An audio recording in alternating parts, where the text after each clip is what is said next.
మీరు ఎప్పుడైనా గమనించారా?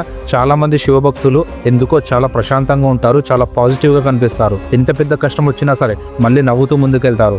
దానికి కారణం ఏంటో తెలుసా? శివుని భక్తులకు కష్టాలు రావని కాదు, వస్తాయి, కానీ కష్టాలకు భయపడడం మానేస్తారు. ఎందుకంటే వాళ్ళకు ఒకే ఒక నమ్మకం ఉంటుంది, ఏం జరిగినా సరే నా శివయ్య చూసుకుంటాడు అనే ఆ ఒక్క నమ్మకం వాళ్ళకి ధైర్యం ఇస్తుంది. అదే నమ్మకం వాళ్ళని ప్రశాంతంగా ఉంచుతుంది. శివుడిని చూడండి, ఆయన మెడలో పాము ఉంటుంది, తలపై గంగ ఉంటుంది, నుదుటిపై 3 కన్ను ఉంటుంది, శరీరం మొత్తం విభూతి ఉంటుంది. అయినా సరే ఆయన ముఖంలో మాత్రం ప్రశాంతతే కనిపిస్తుంది. అదే శివుడు మనకు నేర్పేది. జీవితంలో సమస్యలు లేకపోవడం గొప్ప కాదు, సమస్యల మధ్య కూడా ప్రశాంతంగా ఉండడం గొప్ప.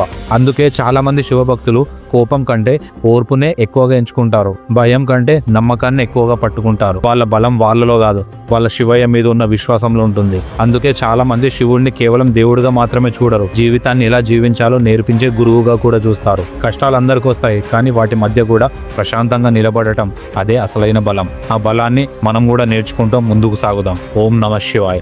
కానీ శివభక్తులు ఇంత ప్రశాంతంగా ఉండడానికి ఇదొక్క కారణం మాత్రమే కాదు, అసలైన కారణం శివుడు మనకు నేర్పించే 5 గొప్ప జీవిత పాఠాలు ఉన్నాయి. వాటిని అర్థం చేసుకుంటే జీవితాన్ని చూసే విధానమే మారిపోవచ్చు. శివుడు చెప్పిన ఆ 5 పాఠాలు మీరు నిజంగా నేర్చుకొని మీ జీవితాలను మార్చుకోవాలనుకుంటే నేను యూట్యూబ్లో చేసిన ఫుల్ లెంత్ వీడియోలో మీకు ప్రతి ఒక్క క్వశ్చన్కి ఆన్సర్ ఖచ్చితంగా దొరుకుతుంది. ఆ వీడియో లింక్ నా బయోలో ఉంది, చూసి కామెంట్ చేయండి. Be happy, be positive.